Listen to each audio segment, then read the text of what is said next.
Hello everyone, welcome back to my channel. Let's talk about Noora Fateh. Why she is not being seen much, or there is something which is being cooked up in the Bollywood industry. Noora Fateh was born on 6th of February 1992 and she is a Moroccan Canadian dancer and actress based in India. She made her acting debut with the Hindi film called Roar, Tigers of Sundarban, but it did not give her any recognition and she was just a small character in that movie. After her first movie, she did many small and big roles in films like Bahubali and Kick 2, but those movies did not brought any fame in her life. Noora did not lose her hope and she did every possible role which came in her way. After years and years of hard work, she got the name and recognition she wanted to have after her release of big music video called Dilbar from Satyamev Jayate. इस गाने से Nora रातों रात इतनी ज़्यादा प्रसिद्ध हो गई कि उनकी चर्चा देश विदेश तक होने लगी और इस दिलबर सॉन्ग का उन्होंने अरेबिक वर्जन भी निकाला था जो कि एक सुपर हिट गाना था. Dilbar song made a huge record by having 20 million views in 24 hours, which was one of the breaking records. And after this item song, there was no turning back in Nora's life, and she gave many and many hits in Hindi movie industry. After Dilbar, she worked in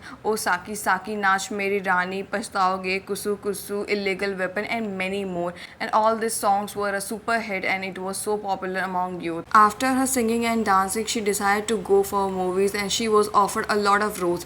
She did worked in Batla House, Street Dancer, 3D, Bhooj, Crack, and Satyamev Jayate. But there was some problem with Noora. Actually, Noora का जन्म Canadian family में हुआ था जिसकी वजह से उनकी हिंदी इतनी कुछ खास नहीं थी और जब आप एक बॉलीवुड इंडस्ट्री में डेब्यू करते हैं, एक बॉलीवुड इंडस्ट्री का आप पार्ट होते हैं तो it's very important that you have a good command on your Hindi so that audience can resonate with you. Hindi के साथ ही साथ नोरा के साथ एक और बहुत बड़ी प्रॉब्लम जुड़ी हुई थी और वो प्रॉब्लम ये थी कि वो एक डांसर थी. उन्होंने वही मूवीज़ की हैं जिसमें उनका एक डांसिंग के लिए बहुत बड़ा इंपॉर्टेंट रोल है. उन्होंने एक्टिंग पे उतना कभी हाथ आजमाया ही नहीं जिसकी वजह से ऑडियंस उनको हमेशा एक डांसर और एक सिंगर के रूप में ही देखना चाहती थी. एक एक्टिंग की तरफ उनका झुकाव कुछ ज़्यादा नहीं देखने को मिल रहा था. बॉलीवुड के साथ एक बहुत बड़ी दिक्कत ये है कि अगर आपका कोई एक किरदार या आपका एक कोई रोल बहुत ज़्यादा फेमस हो जाता है तो आपको टाइप कास्ट कर दिया जाता है. जैसे कि Imran Hashmi, we can not imagine Imran Hashmi doing any kind of historical movies and that was the same case with Nora Fatehi.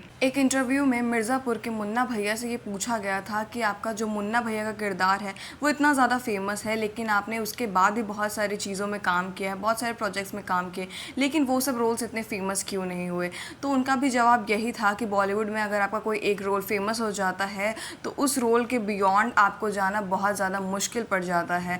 मतलब अगर आपने कोई एक हिट कैरेक्टर दे दिया है तो audience would want to see you all the time in same characters. But leaving everything aside, अगर हम नोरा के डांसिंग और सिंगिंग करियर की बात करें तो she is not the one and only actress which is getting vanish so easily. उनके पहले राखी सावंत, सनी लियोनी, चित्रांगना सिंह, गौहर खान एंड मलाइका अरोरा जैसे डांसर्स थी जिन्होंने बहुत कम समय में बहुत नाम बनाया लेकिन अचानक से ही वो इंडस्ट्री से गायब हो चुकी हैं. और if they are relevant just because they are doing something और the other to be relevant in the media. The biggest problem with the industry is कि चाहे आप कितना भी ज़्यादा फेमस हो जाएं लेकिन आपको बहुत ज़्यादा टाइम तक किसी भी प्रोजेक्ट में नहीं रखा जाएगा because after a certain point the producer and director want to have a new face in the movies and in the songs. And this is not the only and ultimate case with Nora Fatehi. Nora के पहले भी बहुत सारे dancers आई थी और उनके बाद भी बहुत सारी एक्ट्रेसेस और डांसर आएंगी and no one has got an fix place in Bollywood. हाँ, कुछ लोग आज भी रेलिवेंट हैं but they are not relevant for their dancing or acting career.